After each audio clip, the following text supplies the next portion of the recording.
What is up, guys, and welcome back to the channel. So today we're going to be reviewing and breaking down The Flash Season 7 Episode 6. But before we get started, make sure that you guys like, share, subscribe, turn on notifications, and comment down below any other video ideas for me. So the episode starts off with a very strange scene. Natalie from Jitters is on the phone while she's looking at like a Roman soldier attack random people, and then out of nowhere a T-Rex appears. So this is most likely like a dream, unless there's some kind of time travel being involved here, because I know there's going to be a lot of time travel, as we eventually found out in this episode.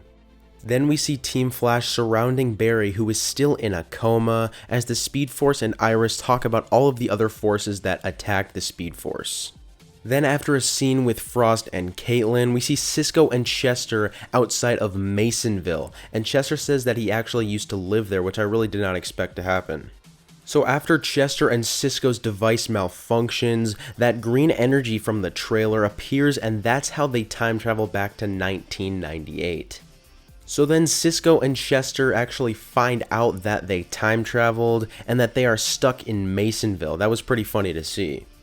Then they find out that a new force that can control time was the reason that they time traveled back to 1998. At this point, I was kind of thinking they were going to introduce some kind of new time force that was not in the comics, but I ended up being wrong, as you'll find out later in this review.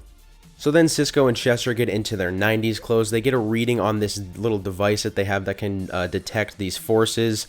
And the device says that there's somebody in the high school that supposedly has these force powers. So they try and track down this guy who supposedly sent them back in time. So then they get a hit on their device from some kid who also seemed to be trapped in the 90s with them, but then Cisco and Chester time travel again, and Cisco forgets who Chester is as he seems very, very anxious.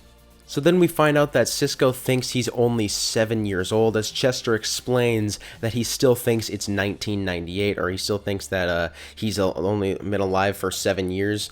So then Chester chases after Cisco, and he's able to get through to him and help him remember who he actually is. And then they find out that they are stuck in some sort of time loop. So then we see Iris explaining Barry's mother's death to the Speed Force and like the kind of toll that it takes on him. So obviously the Speed Force just so happens to look just like Barry's mother. Then after that she speeds off, obviously because she doesn't like that Barry has to look at the face of his dead mother over and over again when he looks at the Speed Force.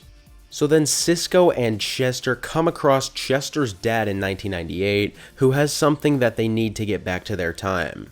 So then we see a pretty emotional scene with Chester and his dad. Chester's dad doesn't even know that he's talking to his own son, obviously because he's from the future. So anyways, they get what they need from Chester's dad, and then they eventually come across the real person behind all of this time stuff, and as he finds out that Cisco and Chester are from the future, and he apparently does not like that. So then we find out that this kid's name is Dion, and he said he wants to be the next Patrick Mahomes. The reason he kept time traveling was because he gets injured, and they find out that that's a fixed point in time, and there's nothing that he can do to change that. So that's kind of why he was mad and tried to screw up time. So anyways, Dion releases another time blast, and that somehow made its way to the present and somewhat took everyone's outfit and objects back to the 90s, but not time itself. So then Team Flash finds out about what's happening, and we also find out that the scene in the beginning wasn't a dream, it was real life, but it was, this new Time Force thing. Obviously we find out that it's not called the Time Force later in the episode, but that's what was sort of, manipulating time throughout Central City. So anyways, then Chester is able to talk Dion out of screwing time up, as then they are brought back to the present or their time. Then they are able to bring Barry out of his coma, and they talk about Dion being the Still Force, Psyche being the Sage Force, and Forza being the Strength Force. That was pretty cool to see, them referring to the forces by their comic book names. I think that was awesome. So then at the end, we see Joe telling Frost that Kristen Kramer wants to arrest her for her past crimes like 4 years ago as Killer Frost. And then also at the end, we see Barry and Iris invite the Speed Force to stay at Barry and Iris's house. Obviously, the Speed Force looks just like Barry's mother, so maybe that had a little bit to do with it.